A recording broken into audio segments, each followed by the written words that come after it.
Okay Srinivas గారు, మీరు చెప్పండి.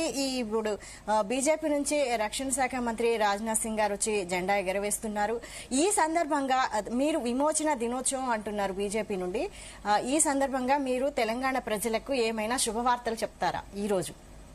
ఫస్ట్ ఆఫ్ ఆల్ ఈ రోజు 17 సెప్టెంబర్ 2 అంశాలకు ప్రాధాన్యత ఉన్నది. ఒకటి గౌరవ ప్రధాని మోదీ గారి యొక్క జన్మదినం. రెండవది 17 సెప్టెంబర్ అన్నది స్వాతంత్రం వచ్చిన తర్వాత కూడాను 13 మాసాల 2 రోజుల తర్వాత మనకు ఇక్కడ విముక్తి లభించింది, విమోచన జరిగింది. సో ఈ రెండు సందర్భాలు ఈ యొక్క దేశానికి, రాష్ట్రానికి చాలా ప్రాముఖ్యత ఇస్తుంది. ఆ సందర్భంలో శుభాకాంక్షలు. రెండవది నాకు అర్థం కాదు, ఇప్పటికి కూడా కాంగ్రెస్ రియలైజ్ కాకుంటే స్వాతంత్రం వచ్చింది, విలీనం సర్దార్ పటేల్ నాయకత్వం వహించారు. దానికి సర్కారు, నిజాం సర్కారు విలీనం చేయలేదు. దేశంలో అనేక 563-64 సంస్థానాలు ఉంటే అన్ని కూడా అవుతుంటే ముందుకు వచ్చి మరి ఐకమత్యంగా ముందుకు వస్తే 3 సంస్థానాలు మాత్రమే, మరి గుజరాత్ లో, కశ్మీర్ లో, ఇక్కడ ఈ యొక్క 3 సంస్థానాలు ఇబ్బంది పడతా ఉంటే అప్పుడు తప్పనిసరి పరిస్థితుల్లో ఆపరేషన్ పోలో పేరు మీద తెలంగాణకు వచ్చినటువంటి సర్దార్ పటేల్ గారు పోలీస్ యాక్షన్ తీసుకోవడం కారణంగా ఆయన భయపడి సరెండర్ అయి అప్పచెప్పినాడు. అది విముక్తి. నైదర్ స్వతంత్రం కాదు, నార్ విలీనం కాదు. ఆయన విలీనం చేయలేమందంట. పోలీస్ యాక్షన్ కారణంగా సర్దార్ పటేల్ తీసుకున్న యాక్షన్ కావచ్చు, బహుశా కేంద్ర ప్రభుత్వమే కావచ్చు కాక దాని కారణంగా ఇక్కడ విమోచన లభించింది తప్ప అది స్వతంత్రం కాదు. కాబట్టి దీన్ని స్వతంత్ర దివస్ అని చెప్పనీకి వీల్లేదు. నార్ సమైక్యతా దివస్ కాదు, నార్ ప్రజా సర్కార్ పేరు మీద ప్రజాపాలన దినం కాదు. అర్థం చేసుకుని వాస్తవాన్ని కూడా, చరిత్రను కూడా వక్రీకరిస్తా అంటే ఎట్లా చెప్పండి?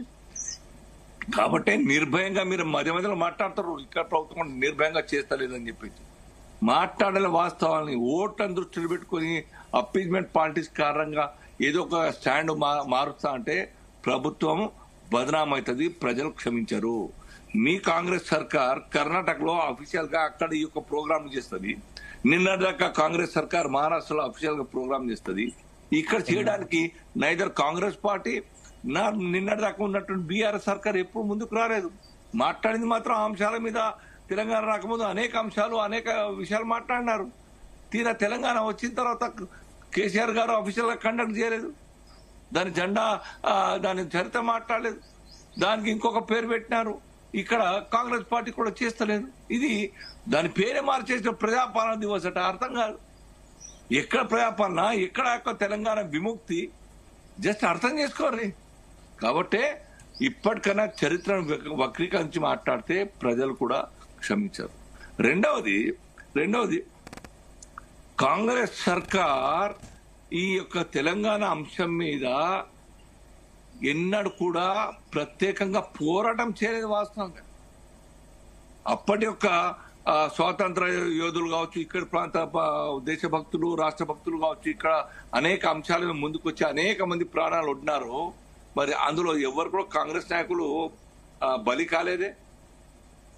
ఈ ఉద్యమంలో కూడా ఎప్పుడు బలి కాలేదే కాంగ్రెస్ నాయకులు. 2001 నుంచి 2014 దాకా ఎవరో అయినారా? ఎవరో అరెస్ట్ అయినారా? కేసులు అయినాయా? Double stand. మళ్ళా ఇవాళ తెలంగాణ వచ్చిన తర్వాత ప్రజాపాలన మాట్లాడుతూ ఉంటాం. కాబట్టి కాంగ్రెస్ పార్టీ ఇప్పటికన్నా ఆలోచించాలి, రియలైజ్ కావాలి, వాస్తవాలు మాట్లాడే అలవాటు చేసుకోవాలి. ఊకే నెహ్రూ కుటుంబాన్ని గాంధీ పేరు ట్యాగ్ చేసుకున్నట్టు నెహ్రూ కుటుంబాన్ని భజన చేయడం కాదు. ఎట్లా బ్రాహ్మణులు అవుతారు? వీళ్ళందరూ కూడా బ్రాహ్మణ గురించి మాట్లాడుతా ఉన్నారు. రాహుల్ గాంధీ కుటుంబం బ్రాహ్మణ కుటుంబమా? మీరు చెప్పండి, రాహుల్ గాంధీ ఏ కుటుంబం? బ్రాహ్మణ కుటుంబమా? నెహ్రూ దాని చరిత్ర కూడా ఉన్నది. ఆ డిఎన్ఏ ఏర్పడుతుంది. ఇవాళ రాహుల్ గాంధీ బ్రాహ్మణ కుటుంబమా? రాహుల్ గాంధీ బ్రాహ్మణ కుటుంబమా? రాహుల్ గాంధీ బ్రాహ్మణ కుటుంబమా? రాజీవ్ గాంధీ బ్రాహ్మణ కుటుంబమా? చెప్పండి నాకు.